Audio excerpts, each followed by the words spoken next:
Hello everyone, आज discuss करेंगे जैसे कि निफ्टी फॉल कर रहा है हमारा। निफ्टी का जो टॉप था 26,200, वहाँ से करंटली निफ्टी मोटा मोटा 14% 15% गिर चुका है और अभी करंटली 22,800 पे ट्रेड कर रहा है। और अगर जो हम पिछले 4 मंथ देखें तो लगातार हर मंथ निफ्टी गिर रहा है। सितंबर, अक्टूबर, नवंबर, दिसंबर और जनवरी भी। सितंबर में हाई बनाया था, उसके बाद लगातार गिरावट आ रही है।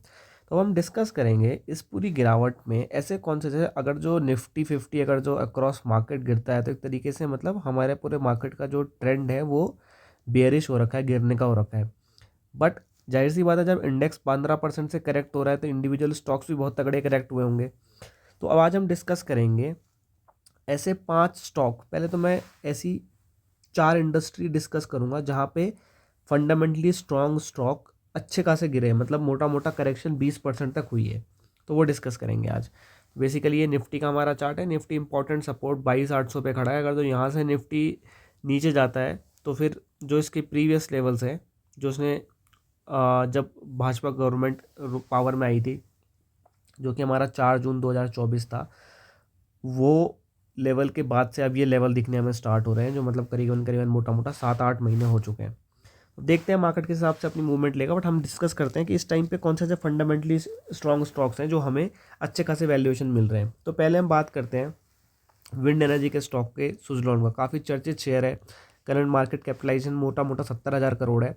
एक टाइम इसकी मार्केट कैपिटलाइजेशन 1 लाख करोड़ से ऊपर चली गई थी। टॉप जो उसने बनाया है वो उसने मोटा मोटा 80-82 रुपये का टॉप बनाया है। करंटली 50 रुपये के लेवल्स पे ट्रेड कर रहा है। फंडामेंटली काफ़ी स्ट्रॉन्ग कंपनी है। कंपनी के लगभग जो एवरेज रिवेन्यू हम क्वार्टर की बात करें तो 2,000 करोड़ का मोटा मोटा कंपनी का रिवेन्यू होता है। तो 8 से 10,000 करोड़ कंपनी सालाना का बिजनेस करती है। उसके बाद कंपनी का जो अभी करंट पीई है वो 50 के आसपास, 70 का पीई है कंपनी का। और जब ये कंपनी 80 पे थे ना, तो काफ़ी सारे मैंने ब्रोकिंग्स की रिपोर्ट भी पढ़ी थी जो कह रहे थे कि यहाँ से अब बस ये नेक्स्ट बुलिश बनेगा। इसका टारगेट 120 का, 150 का टारगेट दे रहे थे। और अब इन लेवल्स पे कंपनी खड़ी है कि मतलब यहाँ से नीचे नहीं कंपनी को जाना चाहिए, बिकॉज जितनी स्ट्रॉन्ग इसकी ऑर्डर बुक है और जितनी अच्छी ये कंपनी है, जिसमें इसमें एफआई की होल्डिंग है वो है, तो अच्छा खासा करेक्शन कंपनी ने दिखा दिया है। लास्ट 1 मंथ में कंपनी ने मोटा मोटा 20% का करेक्शन दिखाया है। इंपॉर्टेंट सपोर्ट लेवल्स 50 के आसपास ही कहीं है। देखते हैं बाकी कंपनी का कि कैसे रहता है। एक कंपनी ये हो गई जो मोटा मोटा 20% करेक्ट हो गई है लास्ट 1 महीने में। दूसरी कंपनी है genus power. Genus power last 1 महीने में मोटा मोटा 21% तक करेक्ट हो गई है।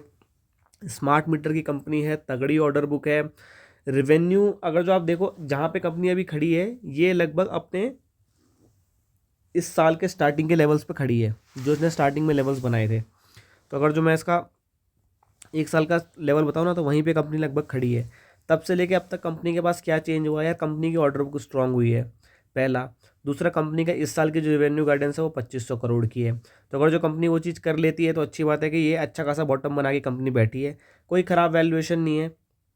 मोटा मोटा कंपनी की मार्केट कैपिटलाइजेशन 9,000 करोड़ हो गई है। अच्छी स्मार्ट मीटर में कंपनी है, मार्केट मीटर सेगमेंट में मार्केट लीडर है। स्मार्ट मीटर में तो काफ़ी अच्छे इसके पास ऑर्डर बुक वगैरह है। बाकी देखते हैं कैसे अनफोल्ड होंगी चीज़ें। तो अच्छा खासा करेक्ट कर चुकी है। 1 साल के जो अपने लेवल्स थे लगभग वहीं पे जाके बैठ चुकी है, और बहुत कुछ चेंज हुआ है पिछले 1 साल में।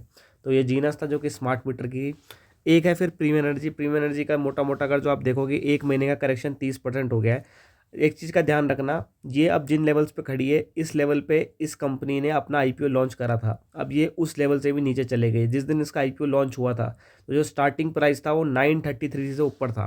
मैं अगर आपको दिखाऊं 1 साल का, तो जिस दिन ये स्टार्ट हुई थी तो स्टार्टिंग प्राइस इसका जो पहली कैंडल बनी थी डे 1 की, उससे नीचे, ओपनिंग प्राइस से नीचे आ गई है ये। तो अब यहाँ पे चार्ट में कंपनी बहुत बेयरिश दिख रही है, बट मोटा मोटा कंपनी देखो तो लास्ट 1 महीने में 30% करेक्ट हो गई है।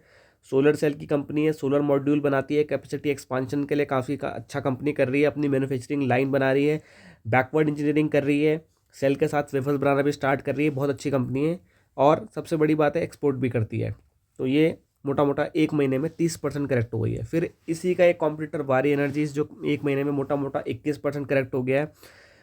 सबसे बड़ा प्लेयर है इंडिया का सोलर मॉड्यूल बनाने में। 13-14 गीगावाट की सोलर मॉड्यूल की लाइन है। बैकवर्ड इंटीग्रेशन के साथ सोलर सेल भी बनाना स्टार्ट कर रहा है। इंडिया का जो सोलर मॉड्यूल एक्सपोर्ट होता है उसमें 44% मार्केट शेयर वारी एनर्जीज का है। तो एक बहुत तगड़ी कंपनी है जो लास्ट 1 महीने में 21% करेक्ट हो चुकी है। उसके बाद इसी में एक छोटी कंपनी है वेबसोल, जो लास्ट 1 महीने में 22% करेक्ट हो चुकी है। टर्न अराउंड स्टोरी है। कंपनी लॉस मेकिंग थी पिछले 2 साल से, लास्ट के 2 क्वार्टर इसके प्रॉफिटेबल हुए हैं, जिसमें रेवेन्यू और प्रॉफिट दिखा है। अब आगे कंपनी की जो फ्यूचर गाइडलाइंस है वो अच्छी आ रही है। अगर जो कंपनी अनफोल्ड करती है, अच्छा रेवेन्यू बनाती है, तो यहाँ से अच्छे खासे मल्टीबैगर बनने के आसान है इस कंपनी के, बिकॉज जिस सेगमेंट में काम करती है वो सेगमेंट एवर ग्रोइंग है। तो आप देख सकते हो कि जब से ट्रम्प पावर में आया ना, तो सोलर इंडस्ट्री की जो भी कंपनी होगी ना, जो भी सोलर या फिर रिन्यूएबल या ग्रीन एनर्जी पे काम कर रही होगी, उसकी दबा के पिटाई हुई है। आप कोई भी कंपनी उठा के देख लो, जितनी भी सोलर ईपीसी की कंपनीज थी, इनको जो वैल्यूएशन मिल रहे थे ट्रम्प के आने के बाद, पिटाई धमाधम हो चुकी है। उसके बाद एक और है टेरेल, ये बनाता है ट्रांसफॉर्मर्स वगैरह। अपने मोटे मोटे टॉप से रिजल्ट आया था, अच्छा खासा रिजल्ट इसने दिया है अक्टूबर नवंबर दिसंबर 2024 का। लास्ट एक महीने में जनवरी में अगर जो आप देखो तो मोटा मोटा 17-18% अपने टॉप से टूट गया है, 1200 कुछ का टॉप बनाया था। तो अगर जो आप अक्रॉस द सेक्टर देखो तो अभी ग्रीन एनर्जी रिन्यूएबल का सेक्टर बिल्कुल डाउन चल रहा है। जो इसके डायरेक्टली डिपेंडेंट सेक्टर है वो डाउन है, इनडायरेक्टली जो इस पर डिपेंडेंट कंपनीज है वो डाउन है।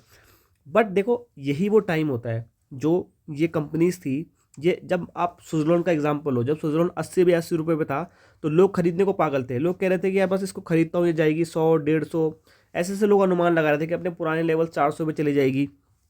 तब से लेकर कंपनी में आज क्या बदला? देखो कंपनी की ना रेवेन्यू गाइडेंस बदली, कंपनी के ना ओपीएम्स बदले, सब कुछ चल रहा है। बस ये मार्केट करेक्ट हुआ है। मार्केट की तो एक साइकिल है, जब हम 2020 से रैली देख रहे थे तो लगातार रैली जाके कहीं ना कहीं पे तो रुकेगी। और यही वो चांस होता है जब सब डरे में हो, तब आप अच्छी कंपनीज जो आपको करेक्टेड वैल्यूएशंस पे मिल रही है, आप अपनी पोजीशन बनाना स्टार्ट कर सकते हो। देखो दौड़ते हुए मार्केट में तो हर कोई बताता है कि ये पकड़ो वो पकड़ो, और हर कोई पैसा लगाने को तैयार होता है आने माने वैल्यूएशंस पे। बट अब अच्छा खासा करेक्ट कर गई है कंपनीज। हाँ, ऐसा नहीं है कि यहाँ से और करेक्ट नहीं हो सकती। यहाँ से ये कंपनी है सुजलॉन, यहाँ से क्यों नहीं जा सकती? 50 रुपये पे आ गई, 45 पे भी जा सकती है, 40 पे भी जा सकती है। पर एक बात है कि बॉटम किसी को नहीं पता। अगर जो आपको, मेरे को, किसी को बॉटम पता लगना स्टार्ट हो गया, फिर तो बात ही नहीं रही ना। मैं बॉटम पे पकड़ूंगा, टॉप पे बेचूंगा। ना किसी को बॉटम पता है ना किसी को टॉप पता है। हाँ, हमें बस एक चीज़ पता है कि हमें किसी कंपनी को किन वैल्यूएशंस पे खरीदना है। अगर जो जो मेरे फंडामेंटल एनालिसिस करके कोई पी या रिवेन्यू मल्टीपल मैं कंपनी को दे रहा हूँ वो जस्टिफाइबल है। देखो जितनी भी ये सोलर रिन्यूएबल एनर्जी की कंपनीज थी, इनको आराम से 100 का पी मिलता था। आज लोग 40-50 का पी देने में भी घबरा रहे हैं। तो ऐसा नहीं है कि दोबारा इनको 100 का पी नहीं मिलेगा। जब फॉरवर्ड लुकिंग है सेक्टर, फ्यूचरिस्टिक सेक्टर है, तो अच्छा पी अपने आप मार्केट देगा। हाँ, अभी हाल फिलहाल में करेक्शंस चल रहे हैं। निफ्टी खुद इंडेक्स भाई 15% टूट गया है। इंडेक्स और कितना टूटेगा किसी को नहीं पता, कहाँ पे बॉटम बनाएगा किसी को नहीं पता। बट हाँ, अगर जो आपको अच्छे वैल्यूएशंस पे मल्टी बैगर स्टॉक मिल रहे हैं तो अपना धीरे धीरे पोजीशन बनाना आप वहाँ पे स्टार्ट कर सकते हो। और अगर जो आपके पोर्टफोलियोज में ये कंपनी है और ये ऑलरेडी लाल में है तो घबराना नहीं है। देखो ये तो मार्केट की साइकिल है। ज़्यादा से ज़्यादा आप क्या पैसा निकाल के दूसरी कंपनी में डाल सकते हो, बट अल्टीमेटली अभी हर जगह ही मार्केट अक्रॉस द डोमेन लाल है।